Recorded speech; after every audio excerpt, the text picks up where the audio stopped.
വീഡിയോയിലേക്ക് ഏവർക്കും സ്വാഗതം. നമുക്ക് വാഴക്കൂമ്പ് വെച്ച് എങ്ങനെ തോരൻ എളുപ്പത്തിൽ ഉണ്ടാക്കാമെന്ന് നോക്കാം. ഇതിന് നിങ്ങളുടെ നാട്ടിൽ എന്താണെന്ന് പറയാമെന്ന് കമൻറ്റ് ചെയ്യണേ. ഞാനിവിടെ 2 വാഴക്കൂമ്പ് എടുത്തിട്ടുണ്ട്. ഇതിൻ്റെ മുകൾ ഭാഗത്തിൽ ഇങ്ങനെ പൊളിഞ്ഞ് പൊന്തി നിൽക്കുന്ന ഭാഗമല്ലേ, ആ ഇതൾ മാത്രം കളയണം. അതിനോടുള്ള ചേർന്നുള്ള പൂവും കളയാണ്. അല്ലെങ്കിൽ ഒരുപാട് കശപ്പ്, കയ്പ്പൊക്കെ, ഒരു ചവർപ്പ് അനുഭവപ്പെടും. ഇതിങ്ങനെ ചെറുതായി കൊത്തി കൊത്തി അരിയണം. നമ്മൾ ക്യാബേജൊക്കെ അരിയില്ലേ, അതുപോലെ ഇങ്ങനെ കൊത്തി കൊത്തി അരിയണം. ഇങ്ങനെ ഞാൻ 2 അരിഞ്ഞെടുത്തിട്ടുണ്ട്. കുറച്ച് കയ്യിലൊരിത്തിരി വെളിച്ചെണ്ണ ആക്കിയിട്ട് ഒന്ന് നന്നായിട്ട് തിരുമ്മി കഴുകിയെടുക്കണം. അപ്പോൾ അതിൽ കുറേ കറകളൊക്കെ അതിലൂടെ പോകും. പിന്നെ നമുക്കിത് ഉപ്പേരി ഉണ്ടാക്കാൻ തുടങ്ങാം. അതിന് വേണ്ടി ഒരു പാന് അടുപ്പത്ത് വെക്കിച്ച് ഫ്ലെയിം ഓൺ ചെയ്തിട്ടുണ്ട്. അതിലേക്ക് ഒരു 1.5 ടീസ്പൂൺ വെളിച്ചെണ്ണയും ചൂടായി വരുമ്പോൾ കടുക്, അതുപോലെ നമ്മുടെ പൊട്ടുകടല കുറച്ച് ചേർത്ത് പൊട്ടിച്ചെടുക്കണം.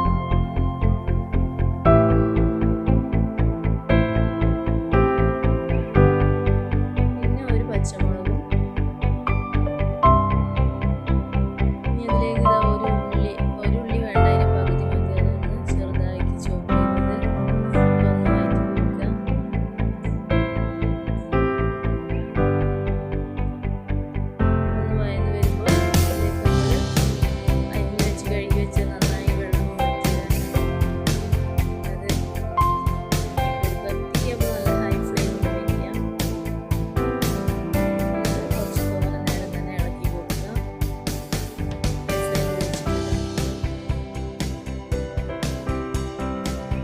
ആവശ്യത്തിനുള്ള ഉപ്പും ചേർത്ത് ഒന്നും കൂടെ ഇളക്കി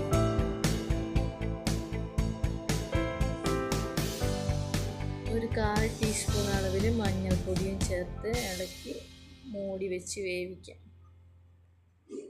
ഫ്ലെയിം ഒന്ന് കുറച്ച് വെച്ചിട്ട് വേണം പിന്നെ വേവിക്കാൻ.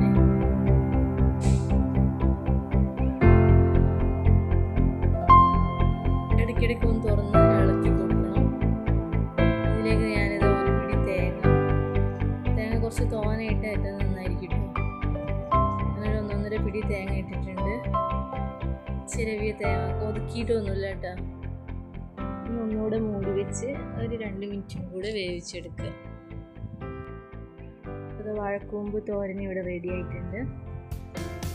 Thank you for watching. Video ഇഷ്ടപ്പെട്ടാൽ ലൈക്ക് ചെയ്യാനും സബ്സ്ക്രൈബ് ചെയ്യാനും മറക്കരുത്. Please subscribe my channel Foodie Talk.